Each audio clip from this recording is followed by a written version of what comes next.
प्रधानमंत्री का एयरवेज का दौरा हो या फिर विदेश मंत्रालय के द्वारा तमाम शंकाओं को लेकर स्पष्टता देना हो, किस प्रकार से महत्वपूर्ण है और इसी पे हम आज करेंगे चर्चा। इससे जुड़ा है आज का हमारा विशेष शौर्य को सलाम, आतंक हुआ नाकाम, क्योंकि सीधे तौर पे भारत ने स्पष्ट संदेश दे दिया है कि शौर्य को सलाम है और आतंक एक तरीके से नाकाम हुआ है। इस विषय पे बात करने के लिए खास मेहमानों का पैनल मेरे साथ मौजूद है, उनका परिचय आपसे कराते हैं। मेरे साथ मौजूद हैं air marshal retired Ravi Kapoor ji, जो कि रक्षा मामलों के विशेषज्ञ हैं। इसके अलावा ब्रिगेडियर रिटायर्ड मनोज मोहन जी हैं, रक्षा मामलों के विशेषज्ञ। सर, आप दोनों का बहुत बहुत स्वागत। और जल्दी ही हमारे साथ पूर्व वरिष्ठ राजनयिक एम्बेसडर SR तायल जी भी जुड़ेंगे, हम उनके साथ भी बात करेंगे।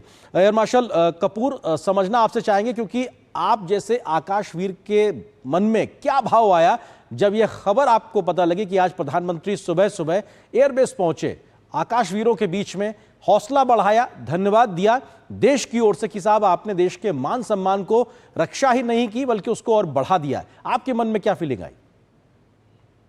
बहुत बढ़िया।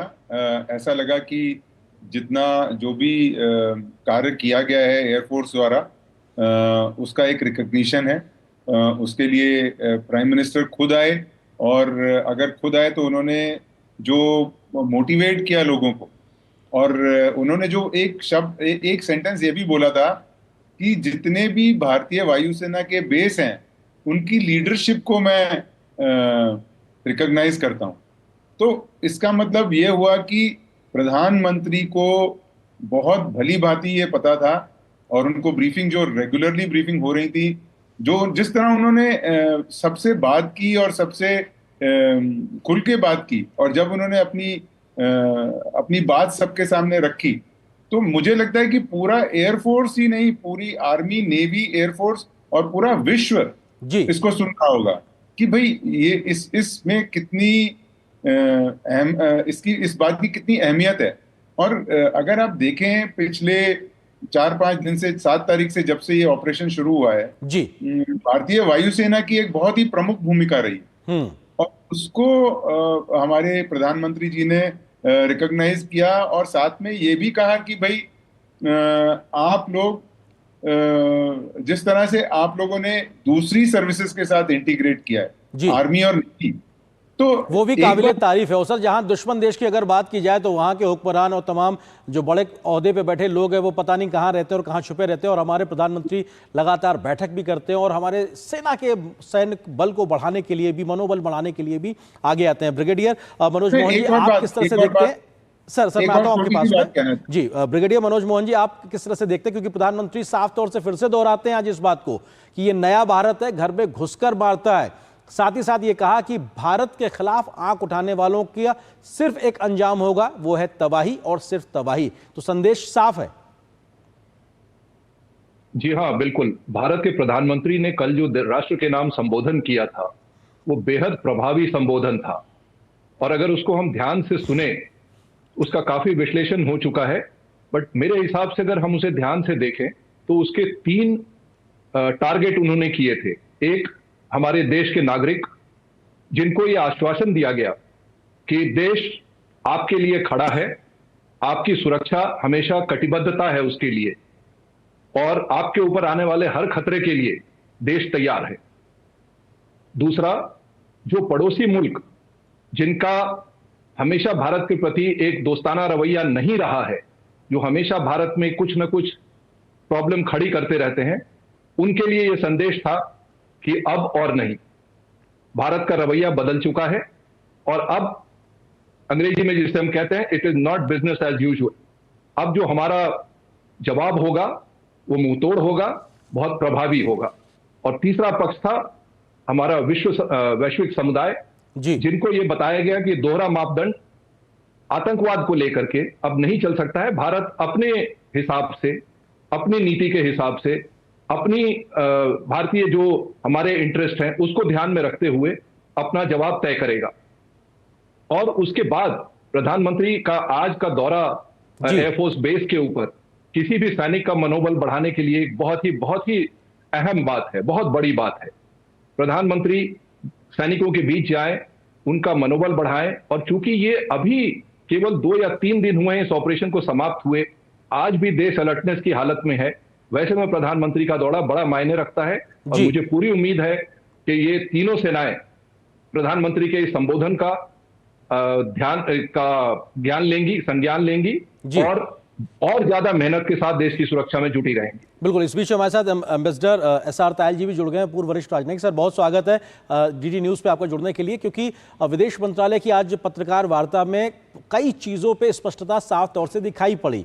और सबसे बड़ी बात तो यही, जिसको लेकर कई प्रकार की शंकाएं लोग व्यक्त कर रहे थे कि साहब, क्या भारत और पाकिस्तान के बीच बना जो सहमति का मामला है उसमें किसी तीसरे देश की मध्यस्थता थी? इसको विदेश मंत्रालय ने सिरे से खारिज कर दिया। कैसे आप देखते हैं इस पूरे घटनाक्रम को? और विदेश मंत्रालय का वक्तव्य हमें एक विश्वास देता है कि साहब, द्विपक्षीय मसला हम अपनी शर्तों पे द्विपक्षीय तरीके से ही सुलझाएंगे। एम्बेसडर तायल, मैं समझता हूं कि आज की प्रेस कॉन्फ्रेंस एम्बेसडर तायल, संभवतः आप म्यूट पे हैं, अनम्यूट कर लें प्लीज।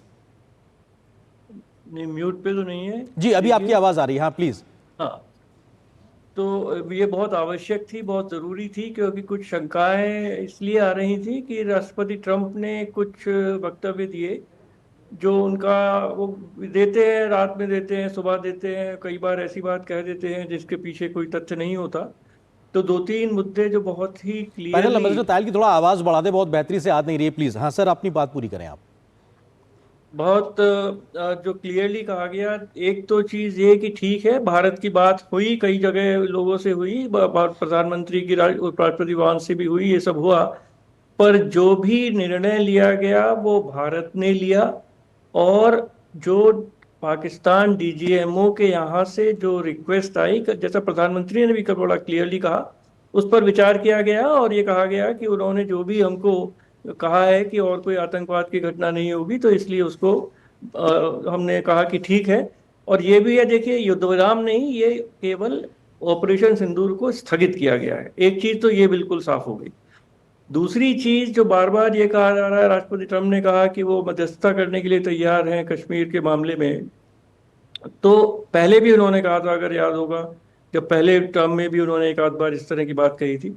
तो बड़ा क्लियरली भारत की तरफ से कह दिया गया है कि भारत और पाकिस्तान के बीच में जो भी मामले हैं, चाहे वो union territory Jammu and Kashmir का हो या और भी कोई मामला हो, वो केवल द्विपक्षीय वार्ता से ही तय होगा और उसमें और किसी देश का कोई स्थान नहीं है।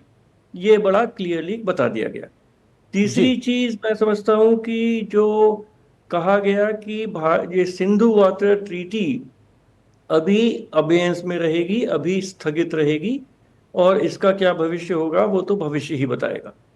चौथी चीज मैं समझता हूं कि वो भी बहुत इंपॉर्टेंट है कि द रेजिस्टेंस फ्रंट, जिसने कि ये पहलगांव में जो जघन्य घटना हुई हमारे वासियों के साथ, उसको यूएन सिक्योरिटी काउंसिल की जो 1267 सैंक्शंस कमेटी है, उसके सामने सब तथ्य रखे जाएंगे और इस संस्था को, जो लश्कर-ए-तैयबा का पार्ट है, उसको सैंक्शंस की लिस्ट में शामिल किया जाएगा। जी, बहुत महत्वपूर्ण चीज़ों को आपने जिक्र किया और अपने आप में ये अब स्पष्टता भी सीधे तौर पे आ गई, क्योंकि ऑपरेशन के बाद अब लगातार बातों को स्पष्ट किया जा रहा है। एक अलग मोड था, अब एक अलग मोड है। एयर मार्शल कपूर, क्योंकि प्रधानमंत्री 2014 से हम लगातार देखते हैं कि दीपावली के समय सैनिकों के बीच में वो जाते ही जाते हैं, लेकिन आतंक के खिलाफ इस आतिशबाजी के बाद में एक बार फिर से पहुंचना और न्यू नॉर्मल की परिभाषा को कल रात उन्होंने रखा और आज एक बार फिर से रखा, ये दिखाता है कि न्यू नॉर्मल में नया भारत अब घर में घुस के मारने वाली परंपरा पे चलेगा और किसी प्रकार की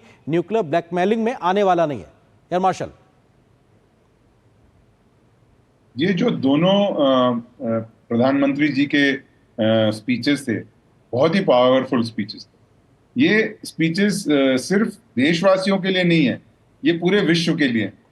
और ये आज एक नया नॉर्मल जो उन्होंने कल ही नहीं बोला, आज भी बोला, और जो 3 बातें उन्होंने बोली जो काफी बार कवर हो चुकी हैं, मैं उसको फिर से कवर नहीं करना चाहता हूं जी। 3 चीजें एक क्लियर मैसेज भेजती हैं विश्व को कि भारत अब इंडिपेंडेंटली काम करेगा, किसी के दबाव में काम नहीं करेगा। दूसरा कि उन्होंने सीधी चेतावनी दे दी है पाकिस्तान पॉलिटिकल लीडरशिप को और पाकिस्तान आर्मी को कि भाई आप टेररिज्म से अलग नहीं है, जुदा नहीं है, और ये अब आपके ऊपर है कि अगली बार किस तरह से हमारा वार होगा। तो और जो आज उन्होंने कहा दो तीन चीजें जो बहुत ही इंपॉर्टेंट थी। एक तो ये मैसेज था कि वो आदमपुर गए। आदमपुर जो पाकिस्तान ने बार बार बोला कि हमने S-400 तबाह कर दी, हमने MiG-29 को शूट डाउन कर दिया, हमने आदमपुर बेस को उड़ा दिया, ये सब झूठा साबित हो गया। और ये साबित हो गया कि पाकिस्तान एक बड़ी ही प्रोपेगेंडा स्टेट है, जी उसमें सच्चाई बोलने की क्षमता नहीं है। और लास्ट जो सबसे बड़ा मैसेज है वो उन्होंने जो हमारे वायु योद्धाओं को दिया जी कि आज आप ड्रोन और डेटा को किस तरह से आपने एक साथ यूज करने की ताकत आई है। उसके बाद टेक्नोलॉजी और टैक्टिक्स, ये दिखाता है कि हम लोगों ने कितनी जल्दी नई टेक्नोलॉजी को एब्जॉर्ब किया है, उसको यूज करना किया है। और सबसे बड़ी ये बात है कि हमारे पास नई टेक्नोलॉजी ही नहीं थी। जैसे अभी आपने थोड़ी देर पहले अपने प्रोग्राम में कवर किया था, जी पिचोरा के बारे में आपने बात की, आपने आकाश के बारे में बात की, आपने ओसा के बारे में बात की, जी L-70 के बारे में बात की। तो जो ये पुराने 1960 के जो वेपन सिस्टम है, उनको 2025 के वेपन सिस्टम के साथ इंटीग्रेट करके, बिल्कुल, ये बहुत महत्वपूर्ण बात सर पॉइंट आप कह रहे हैं। और शायद इस बात को थोड़ा सा आगे बढ़ाते हैं ब्रिगेडियर मनोज मोहन जी, क्योंकि प्रधानमंत्री जब ये कहते हैं कि हमारे तीनों सेनाओं के अंग हों या फिर हमारे तमाम केंद्रीय सुरक्षा बल हों या अन्य स्टेक होल्डर्स, सबका कोऑर्डिनेशन बहुत बेहतर था। साथ ही साथ मैन पावर और मशीन का जो कोऑर्डिनेशन है वो भी सिद्ध करता है कि how professional we are as a force. और उसने आज क्या स्थापित किया है दुनिया के सामने जब हमने इस ऑपरेशन को बहुत सफलतापूर्वक अंजाम दे दिया है। क्या बड़े मैसेज संदेश इस पूरे ऑपरेशन के बाद ब्रिगेडियर? आपने बिल्कुल सही कहा है। भारत ने जब चीफ ऑफ डिफेंस स्टाफ के पद की स्थापना की थी तो उसका एक उद्देश्य था तीनों सेनाओं के बीच में समन्वय पैदा करना, और हम इंटीग्रेटेड थिएटर कमांड की बात कर रहे हैं। आज पिछले 3-4 दिनों में जो हुआ उससे बेहतरीन उदाहरण शायद हमें नहीं मिल सकता, जब तीनों सेनाओं ने साथ मिलकर के इस ऑपरेशन की तैयारी की और उसको अंजाम दिया। एयरफोर्स की कार्रवाई से हम अच्छी तरह से वाकिफ हैं। जो उन्होंने किया वो सबने देखा, पूरे देश ने देखा उसको। आर्मी ने अपनी तरफ से तैयारी की और नेवी ने भी अपनी तरफ से तैयारी कर रखी थी। तो ये तीनों का जो समन्वय हुआ, और उसके साथ साथ एक और चीज प्रधानमंत्री के संबोधन से अगर आप इसको जोड़ें तो उन्होंने वैज्ञानिकों की बात की। जिस तरह का रक्षा अनुसंधान हुआ और जो नई चीजें भारत ने तैयार की हैं पिछले 5-10 साल के अपने गहन अनुसंधान के बाद, उनका भी इस्तेमाल करके हमने उनको बैटल में प्रूव करके दिखाया। साथ ही साथ हमारे जो स्पेस के रिसोर्सेज हैं, सैटेलाइट्स हैं जिनका हम नेविगेशन के लिए और कई चीजों के लिए सामरिक परिवेश में उसका इस्तेमाल करते हैं, उसको भी हमें टेस्ट करने का मौका मिला और हमने उसको सक्सेसफुली यूज करके दिखाया। तो ये कई चीजें थी जो तीनों सेनाओं के समन्वय, जो आगे आने वाले समय में हमारे लिए बहुत बहुत निर्णायक सिद्ध होगा, उसका हमने एक डिमॉन्स्ट्रेशन करके दिखाया है। बिल्कुल, उसका एक डेमोन्स्ट्रेशन हुआ और भारत ने अपने आप को एक तरीके से प्रूव किया है कि हमारी क्षमताएं किस प्रकार की हैं। एम्बेसडर तायल, क्योंकि भारत अब जिस प्रकार से अपने आप को रीपोजिशनिंग करता हुआ दिखाई पड़ रहा है और ज़्यादा सख्त हुआ है zero tolerance policy against the terrorism, और प्रधानमंत्री का न्यू नॉर्मल की बात को कल भी कहना और आज भी कहना एक वर्ल्ड कम्युनिटी के लिए भी एक मैसेजिंग है कि साहब आप समझिए आतंकवाद के खिलाफ लड़ने के लिए भारत किस तरीके से फुट फॉरवर्ड कर रहा है और यहां से वो संदेश भी वैश्विक दुनिया को कैसे जाएगा। सर आप कैसे देखते हैं मिस्टर तायल? जी हाँ, बिल्कुल, बहुत एक पावरफुल मैसेज पूरे विश्व को गया है, हमारे नेबरहुड में गया है। कुछ और हमारे नेबरहुड में भी कुछ देश हैं जो हमारे से कुछ दुश्मनी का रास्ता अपना रहे हैं, उनके लिए भी बहुत मैसेज गया है। और देखिए, अब भारत अब चौथी सबसे बड़ी जीडीपी में अर्थव्यवस्था हो गई है। और इस बार जैसा अभी ब्रिगेडियर साहब ने कहा कि हमारे मेड इन इंडिया ये ड्रोन्स वगैरह ज्यादातर भारत के ही डिजाइन थे, भारत के ही बने हुए थे। ब्रह्मोस जिस तरह से उसका इस्तेमाल किया गया और उसने छक्के छुड़ा दिए पाकिस्तान के, और डायरेक्टली बेसिस पे अटैक करना, और उनका कोई सिस्टम उनको रोक नहीं पाया। तो ये एक सशक्त भारत दुनिया के सामने आता है, एक सशक्त भारत, एक सेल्फ कॉन्फिडेंट भारत, और एक भारत जिसकी लीडरशिप भी बहुत सशक्त है। और वो अगर भारत के खिलाफ कोई भी कार्रवाई करेगा तो उसको कड़ा जवाब भारत अपने बल पर ही देगा। हम यूक्रेन की तरह नहीं है कि अगर रशिया ने हमला किया है तो हम इधर देख रहे हैं, यूरोपियन यूनियन को देख रहे हैं या अमेरिका को बिल्कुल। देख रहे हैं।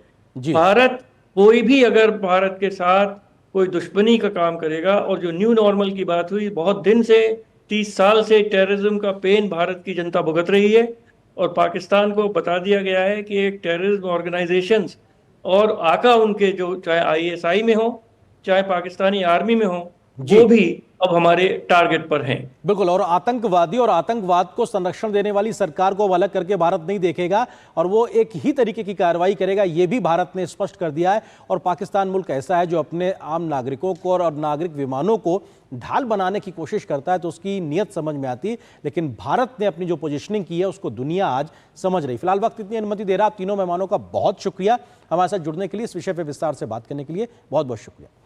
और यहाँ पर एक छोटे से